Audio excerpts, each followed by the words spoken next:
Marvel are in dire straits. I had a couple of options today. One of them, coming to my studio recording this video, took a bit more effort than the other ones. But I feel it's important to give you this information in a very structured way so that you can use it in a very fruitful manner. And I'm not talking about how you are soon to hear how Disney are in dire straits and the Avengers Doomsday movie is about to hit some production delays. I'm not talking about that. What I am talking about is how Marvel just admitted that they cannot find a story for the Blade movie that they've been trying to make for the last 5 years. And that confused me. What that sounded like to me is Marvel has rolled over and died. And so I thought it would be a good idea for me to pitch a movie idea, because it's not that difficult to come up with a movie idea about Blade. And so one of my other options was to make an animated video. You know, I do animated videos here on YouTube. Those have a structured script.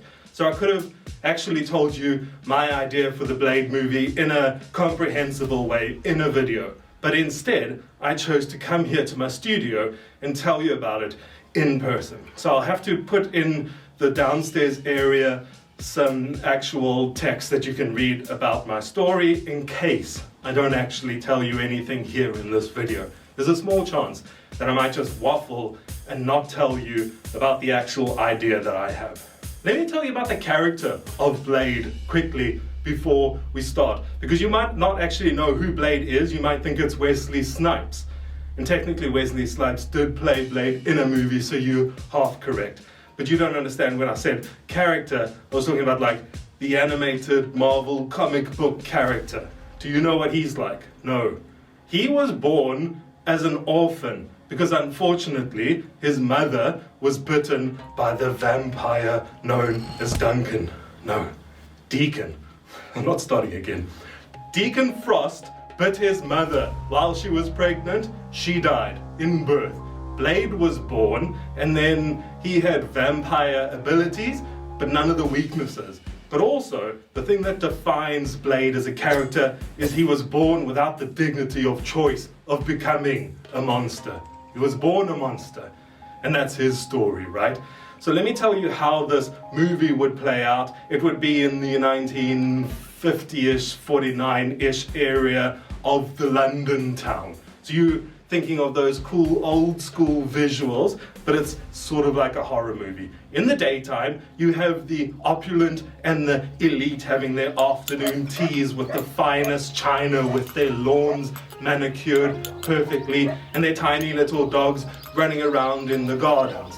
And then you do have the poor people on the street, and they're grimy and they look like they've been working in a coal mine. That's just London back in the old days. But then as soon as dusk comes, as soon as darkness enters, that's where the people flee and hide, because they know, even though they don't admit it, there are monsters out there. There are vampires that are doing things in the darkness. So they hide from it. Blade is the type of person, being half vampire, he doesn't hide from that. But as he's growing up, he's feeling this around him. He's learning things about his father, Cross, who might have been involved with Deacon. So there's some nefarious things going on even with his family. And he's trying to figure that all out. But let me fast forward to when he's about 18 or 19. He does the Batman thing, right? He goes off, he gets some training. Except he goes to Japan and he gets samurai training. He's a master of the blade. Pretend there's a blade in my hand. And he meets Logan, which is a character that also does go to Japan. I've checked, it does work.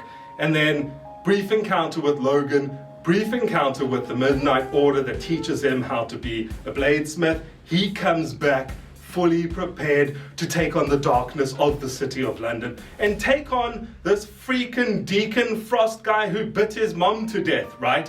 That's also part of it. So he comes back and he starts slashing vampires left and right. We love a good Blade movie with a bit of vampire stabbing.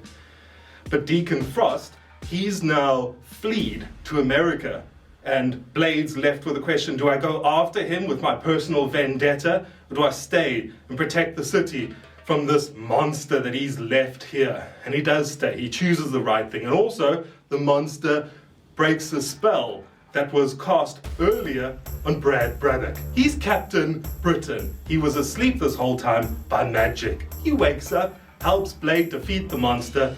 Blade then boards a boat, heading off into America. Bing bang bosh, movie over. Do I even need a downstairs? I feel like, other than forgetting the character's name, I did a pretty good job. Anyway, so Marvel has announced that they can't do that. They don't know how to figure out a story. They can't write scripts anymore. They're gonna not make a Blade movie. And then Disney's gonna tank into bankruptcy if they make Avengers Doomsday. It's a very dire situation, unless, as you can probably tell, unless they make me the head of the Blade movie. Then things are fine. Cool.